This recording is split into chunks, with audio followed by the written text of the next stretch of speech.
Hello everyone, সবাই কেমন আছো? আমি তো আছি ভীষণ ভালো। তো আমি সব রেডি হয়ে আমি আর ধাপ্পু বিকেলবেলা বেরিয়ে পড়েছি। আজকে যাচ্ছি আমরা রাজহাট মন্দির। হ্যাঁ, তবে আমরা অনেক বছর আগেই গেছিলাম। তারপরে ভাবলাম বিকেলবেলা চলো দুজন মিলে যাওয়াই যাক। সেখান থেকে কথা বলতে বলতে দেখো আমি তো পুরো পৌঁছে গেছি। আর জায়গাটা কিন্তু ভীষণ সুন্দর, আমার তো ভীষণ ভালো লাগে। আর ঢুকেই ছিল সন্তোষী ঠাকুর। এখানে শুধু ফটোই তোলাই যাবে, আর যেহেতু নিজেদের ফটো তোলা যাবে না ওখানকে। তারপর তো আমরা হাঁটতে হাঁটতে এগিয়ে দেখছিলাম বাঁদিকে একটা শোপিসের নতুন দোকান খুলেছে, যেটা আগে ছিল না। শোপিসগুলো এত সুন্দর আর ভীষণ সুন্দর। আমরা সামনের দিকে এগিয়ে আসতেই দেখি রাজহাটের মন্দিরটা এত সুন্দর, আর এখানে নাকি বিকেলবেলা তো লাইটিংও দিয়েছে। যেহেতু ভেতরে ফোন অ্যালাউ করে না, তো আমি ভেতর থেকে ঘুরে চলে এসেছি। গলা তো পুরো শুকিয়ে গেছে, তো তার জন্যই 3টে আমুলকুল নিয়ে আবার একটু দেখছিলাম। অনেক সাজার জিনিস ছিল পাশে, সেগুলো দাঁড়িয়ে দাঁড়িয়ে দেখছিলাম। তারপরে টাইম পাস করার জন্য আমি একটু বোতল ফ্লিপ খেলছিলাম।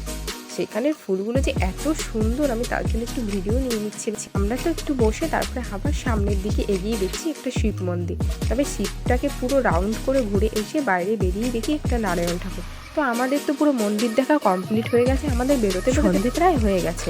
ওখান থেকে বেরিয়ে আমরা চলে গেছি একটু দোকানে। হ্যাঁ, যেহেতু আমাদের দুজনারই ভীষণ খিদে পেয়ে গেছে, তো বাড়িতে আমরা চাউমিন নিয়ে এসেছিলাম, সেটা তো প্লেটে পুরো সাজিয়ে নিয়ে দিই। দেখে আমার আবারও খিদে পেয়ে যাচ্ছে। ওই দোকান থেকে এই প্রথম চাউমিনের করে, বিশ্বাস করো চাউমিনটা কিন্তু ভীষণ সুন্দর ছিল।